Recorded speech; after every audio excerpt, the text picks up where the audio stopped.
लीजिए सुनिए आचार्य चतुर्सेन शास्त्री की लिखी कहानी भाट का वचन मेरी यानी समीर गोस्वामी की आवाज में। ये एक आदर्श ऐतिहासिक रोमांचकारी गाथा है जो गुजरात के प्रसिद्ध सोलंकी राजा कुमारपाल से संबंधित है। इसमें भी सामंतशाही का एक पहलू दिखाया गया है। ये एक भाट के ओजपूर्ण उत्सर्ग की कहानी है। इस बात को आज 800 वर्ष बीत गए।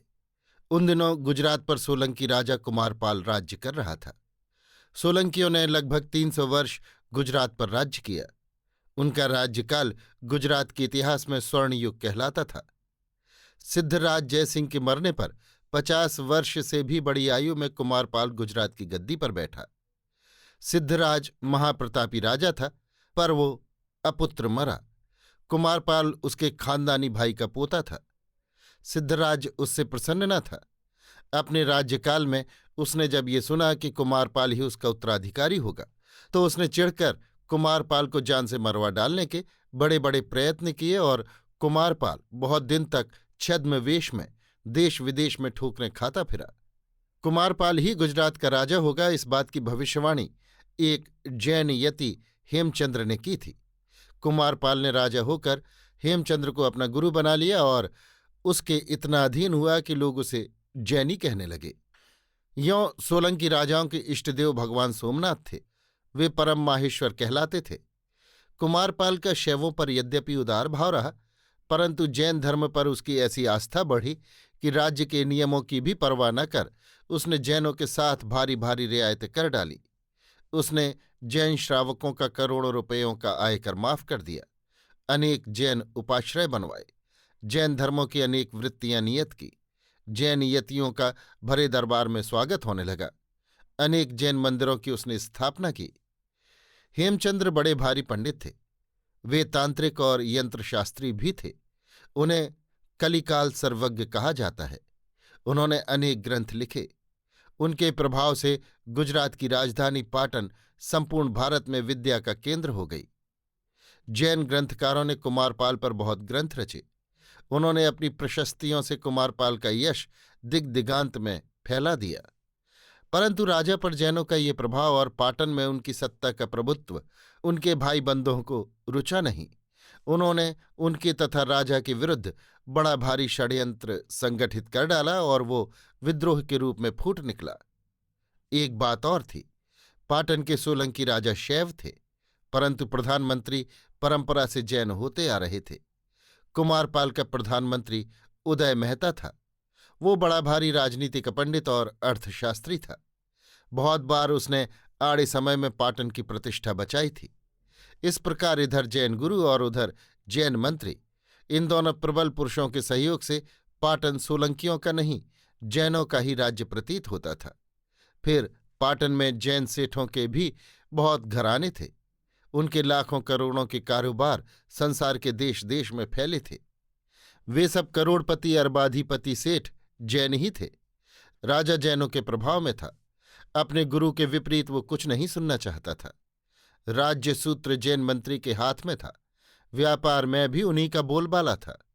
परंतु घर बाहर सर्वत्र जैनों के प्रति विरोध फूटा पड़ रहा था। परंतु कुमारपाल बड़ा तेजस्वी राजा था। अपने जीवन की कठिनाइयों को झेलकर वो ढीठ और बहुदर्शी बन गया था। उसने अपने बहनोई सांभरपति अरुणोराज की अपनी बहन से एक अपशब्द कहने के अपराध में भरे दरबार में जीभ काट लेने का आदेश दिया था। विमवेरा के राजा को कुमारपाल ने एक अनुरोध पत्र लिखकर कुछ रेशमी दुपट्टे मंगाए थे। इस पर वहां के राजा ने कुमारपाल की कुछ दिल लगी उड़ाई थी। इसी पर कुमारपाल ने उस पर 700 सामंत और 20,000 सेना समेत मालव राजकुमार चाहन को भेजा। उसने राजा को युद्ध में मार 1,00,000 रेशमी दुपट्टे और 700 दुपट्टे बनाने वाले कारीगर कुमारपाल की सेवा में ला उपस्थित किए। ऐसा ही वो काल था। उसमें जिसकी लाठी उसकी भैंस की कहावत ठीक उतरती थी। उन दिनों मेदपाट चित्रकूट यानी मेवाड़ चित्तौड़ गुजरात के अधीन करद राज्य था। संभवतः जयसिंह सिद्धराज ने उसे मालव जय के साथ ही विजय किया था। 65 वर्ष की आयु में कुमारपाल ने मेदपाट के सिसोदियों से लड़की मांगी और मेदपाट के राजा को अपनी पुत्री बूढ़े कुमारपाल को देना स्वीकार करना पड़ा। घमंडी गुर्जरेश्वर सिसोदनी को ब्याहने चित्रकूट नहीं गया। उसने अपना खांडा देकर जयदेव भाट को भेज दिया और आदेश दिया कि खांडे से ही सिसोदनी रानी को ब्याह कर डोला पाटन लाया जाए। सिसोदनी कुमारी का नाम चंद्रकला था। सिसोदियों का इष्टदेव श्री एकलिंग था। कुमारी ने सुन रखा था कि गुजरात का राजा जैन धर्मी है और कोई रानी उस समय तक पाटन के चंद्रमहल में प्रविष्ट नहीं हो सकती जब तक कि वो उपाश्रय में जाकर गुरु की चरण वंदना न कर ले। सिसोदनी राजकुमारी हठ ठान बैठी कि प्राण चले जाएं तो अच्छा, परंतु मैं जैन उपाश्रय में नहीं जाऊंगी और जैन गुरु की चरण वंदना नहीं करूंगी। कुमारी के माता पिता ने बहुत समझाया, अपनी विवशता प्रकट की, पर कुमारी ने अपनी हठ नहीं छोड़ी। उसने जयदेव के आमने सामने बात की। रानी ने कहा, मैं जैन उपाश्रय में नहीं जाऊंगी तथा जैन गुरु की चरण वंदना नहीं करूंगी। भाट ने कहा, आपको न जैन दीक्षा लेनी होगी, न जैन उपाश्रय में जाना होगा, न जैन गुरु की वंदना करनी होगी। करनी पड़ी तो पहले भाट का सिर कटेगा, पीछे और बात। भाट से वचन लेकर सिसोदनी रानी महल में बैठी, परंतु पाटन में आकर उसे जैन उपाश्रय में जाकर गुरु की चरण वंदना करने का आदेश दिया गया। रानी ने एकदम इनकार कर दिया। राजा भी हठ पकड़ गया। उसने कहा, तुम्हें अवश्य उपाश्रय में जाकर आचार्य की चरण वंदना करनी पड़ेगी। रानी ने कहा, राजा मुझे अमान्य कर दें, सूली चढ़ा दें, सिर काट लें, वो स्वीकार, पर जैन उपाश्रय में जाकर जैन गुरु की वंदना करना मुझे कदापि स्वीकार नहीं।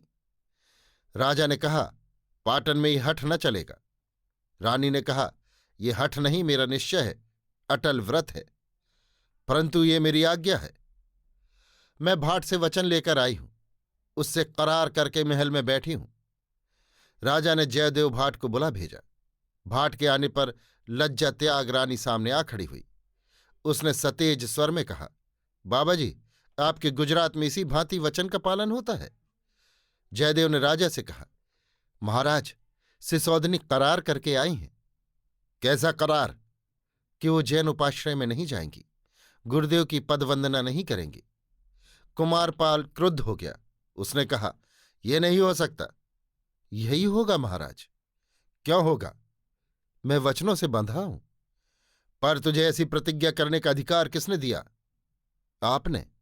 आपकी आज्ञा से मैं खांडा लेकर मेद पाट गया था तो फिर जब मैंने देखा कि बिना वचन दिए राजपुत्री ब्याह न करेगी और गुजरात की प्रतिष्ठा भंग होगी या रक्त की नदी बहेगी, तो मैंने प्रतिज्ञा करनी ठीक समझी और अब उसका पालन होना चाहिए महाराज।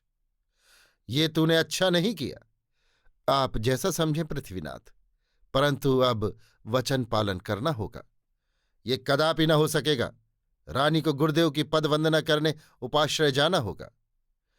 तो महाराज पहले मेरा सिर कटेगा, पीछे सिसोदनी रानी का। जो हो सो हो। ये बात, ये भाट का वचन है महाराज। रानी ने कहा, महाराज मेरी जीभ काटने या विषपान करने की आज्ञा दे सकते हैं, परंतु उपाश्रय जाने में क्या है? वहां मैं नहीं जाऊंगी, नहीं जाऊंगी। जयदेव ने कहा, महाराज, कुल धर्म त्यागने से कल्याण नहीं होगा। मैंने महाराज सिद्धराज जयसिंह की भी सेवा की है और आपका भी शुभ चिंतक हूं। मैं सूर्य को साक्षी देकर ये वचन कहता हूं कि भाट का वचन राजा के वचन से ऊपर है महाराज। जयदेव तेजी से वहां से चल दिया। हवा में उसकी सफेद दाढ़ी फहरा रही थी। वो सीधा राजा के भाई अजयपाल के पास गया और कहा, महाराज, भाट आपका शरणागत है। मैंने सिसोदनी को वचन दिया है।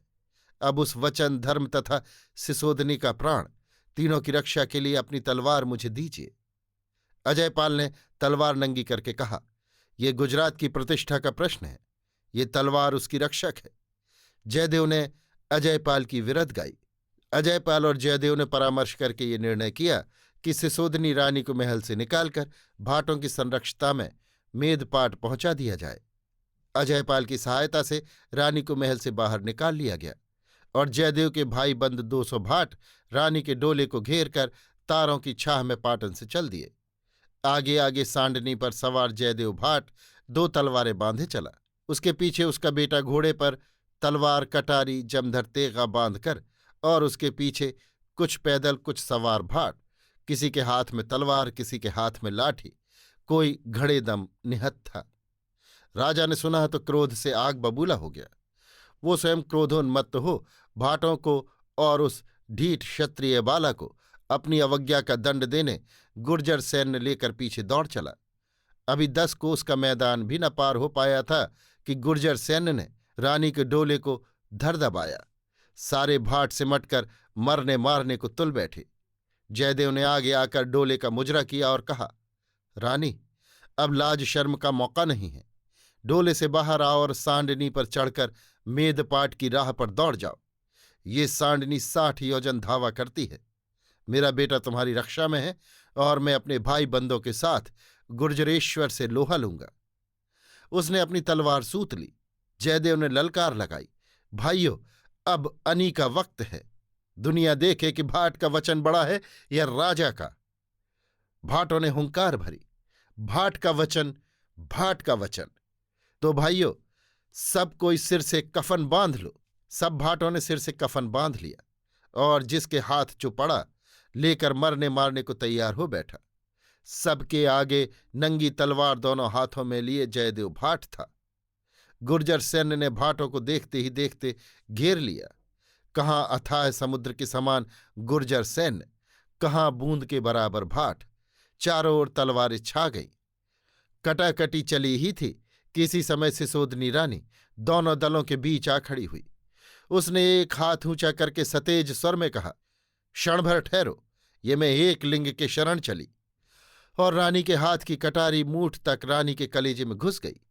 लाल रक्त ने उसकी सुहाग चिन्हों से भरी चुनरी को रंग दिया। उसका निर्जीव शरीर भूमि पर झुक गया। जयदेव ने उन्मत्त की भांति दोनों हाथों की तलवार घुमाते हुए कहा, रंग है, रंग है, राजपूतनी का रंग है। आ राजा, अब भाट का भी रंग देख। किंतु कुमारपाल जड़वत स्तंभित खड़ा का खड़ा रह गया। गुर्जर वीरों की तलवारें उठी की उठी रह गई। राजा घोड़े से उतर पड़ा और विषादपूर्ण दृष्टि से जयदेव की ओर उसने देखा। भाट ने कहा, अब सिसोदनी रानी पर मेरा ही अधिकार है। उसके साथ अब भी मैं वचनबद्ध हूं। महाराज को इसमें आपत्ति हो तो मेरी ये तलवार हाजिर है। किंतु राजा ने जवाब नहीं दिया। वो नीची गर्दन किए कुछ देर खड़ा रहा। फिर उसने कहा, जयदेव अब मुझे क्या करने को कहता है? महाराज महल पधारे, मैं सिसोदनी रानी को लेकर पाटन आता हूं।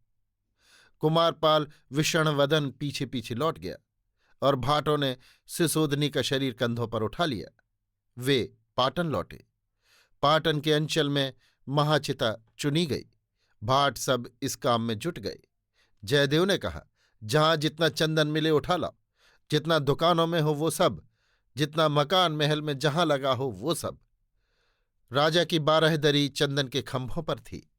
भाटों ने 12 दरी ढहाकर खंभे उखाड़ दिए। चंदन का पहाड़ लगा। उस पर भी कपूर कस्तूरी कुमकुम की बरसात बरसने लगी। सारा पाटन वहीं आ जुटा। सभी के हाथों में श्रद्धा के फूल थे। सभी की आंखों में गंगा जमुना की धार बह रही थी। राजा ने भाटों को मनमानी करने से नहीं रोका। चिता सज गई। वो एक छोटे से पर्वत के समान थी। चिता में रानी का शरीर रखकर जयदेव ने उसकी 3 परिक्रमा की और फिर आग लगा दी। देखते ही देखते ज्वाला का समुद्र लहराने लगा। बूढ़े जयदेव ने पुकार लगाई, फट भूंडा फट पाखिया, तय लीधी अमारी लाज, तारू जाशे बरसे राज, मौत कमौते बौधियां। फिर उसने गर्दन उठाकर चारों ओर देखा। नरमुंड ही नरमुंड नजर आ रहे थे। उसने बांगल गाई, कौन भाट के वचन की आन मानता है वो मेरे पीछे आए, और उछलकर चिता में कूद पड़ा। उसके पीछे उसका जवान बेटा और उसके पीछे एक के बाद दूसरे उसके 200 भाई बंद भाट। देखते ही देखते भाट के देश के 200 भाई बंद सिसोदनी रानी के साथ उसी एक चिता पर जलकर खाक हो गए। एक चीख, एक आह भी किसी के मुंह से नहीं निकली। अभी आप सुन रहे थे आचार्य चतुर्सेन शास्त्री की लिखी कहानी भाट का वचन, मेरी यानी समीर गोस्वामी की आवाज में।